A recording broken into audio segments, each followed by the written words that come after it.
Shalom, selamat malam. Bersama saya Yosia Arifin. Renungan pada malam hari ini dari Pendeta Dr. Erastus Sabdono yang berjudul Tegar Bersama Tuhan. Ada penderitaan yang harus kita hadapi bukan karena kesalahan kita dan bukan juga karena problem-problem umum, melainkan karena pekerjaan Tuhan. Hidup kita harus rela disita oleh kekristenan. Dengan demikian, baru kita bisa mengerti hidup yang sederhana itu bagaimana. Tentu pergumulan dalam keluarga dan pekerjaan itu pun pergumulan yang di dalamnya Allah bekerja mendewasakan kita, sebagaimana dikatakan dalam Roma 8 ayat 28, Allah bekerja dalam segala sesuatu untuk mendatangkan kebaikan. Sejatinya waktu kita harus kita alokasikan hanya untuk mencari Tuhan. Kalau kita memiliki banyak kegiatan lain yang sebenarnya tidak berguna untuk pertumbuhan iman, maka Allah tidak bisa bekerja dalam segala sesuatu secara optimal untuk mendewasakan kita. Jadi kalau kita membuang waktu untuk hal yang tidak perlu dilakukan, maka Allah tidak bisa mendewasakan kita secara optimal.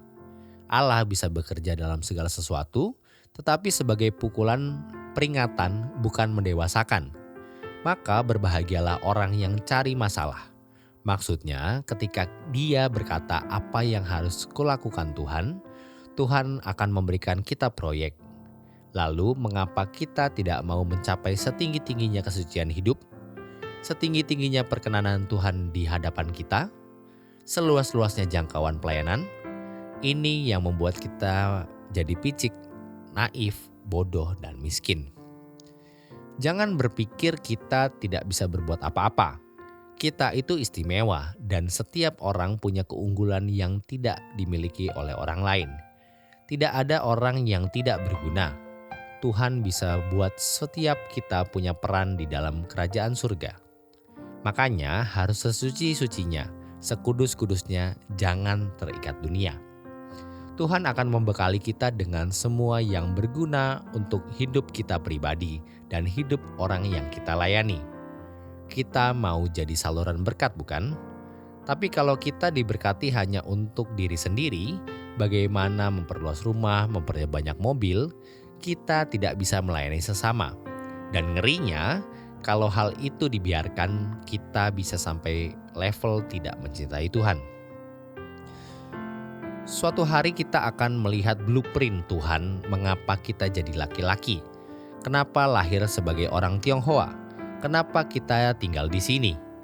Kita didesain Tuhan untuk maksud tertentu dan kita harus menemukannya. Tapi kalau orang hanya mau cari senang sendiri, ia tidak akan pernah menemukan. Camkan ini, orang yang melayani Tuhan di bumi, melayani Tuhan selamanya di surga. Sebaliknya, orang yang tidak melayani Tuhan di bumi tidak akan pernah masuk kerajaan surga. Persoalan-persoalan umum, masalah ekonomi, sakit penyakit, dan lain-lain harus kita hadapi dengan tegar. Kenapa tegar? Karena selama kita hidup di bumi, kita harus mengalaminya. Tapi Tuhan tidak mungkin tidak tolong kita, karena hidup kita adalah pekerjaan Tuhan. Ketika orang Kristen dianiaya, Tuhan berkata, "Saulus, Saulus, mengapa kamu menganiaya aku?" Maka motif hidup kita harus lurus. Walau kita ini seringkali seperti yoyo naik turun, jantung kita harus kuat, tapi kalau tidak begitu kita tidak terlatih. Jadi kalau kita capek itu karena pikul salib, berat. Bukan karena masalah dunia. Jadi masalah-masalah ini harus bisa kita lewati.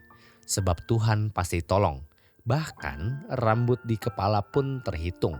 Artinya Tuhan pasti pelihara. Percayai Allah. Jangan ragukan Dia. Walaupun sering kita dalam kondisi yang tidak tahu mau buat apa. Dia hidup. Dia masih hidup dan tetap hidup. Dia Allah yang nyata, Dia realitas. Jangan kita terfokus kepada dunia yang fana ini. Kehidupan ini sementara dan kehidupan sesungguhnya nanti di belakang langit biru. Sekarang masalah kita hari ini adalah bagaimana kita memiliki tempat untuk menjadi pelayanan Tuhan. Pelayan Tuhan tidak harus di gereja. Kita diberi Tuhan kesempatan menolong ipar, besan, mertua, tetangga, dan itu adalah pekerjaan Tuhan. Pasti ada kesempatan untuk kita menolong orang, tapi mesti dari keluarga dulu. Topang keluarga, sayangi pasanganmu, beri contoh kepada anak-anakmu perilaku yang baik. Karena itu warisan yang lebih dari uang dan pendidikan. Itu dulu. Dan Tuhan akan memberikan proyek-proyek yang besar sampai Tuhan akan mempercayakan kepada kita pekerjaan-pekerjaan besar. Kita tidak akan menjadi miskin karena menolong orang. Tidak mungkin.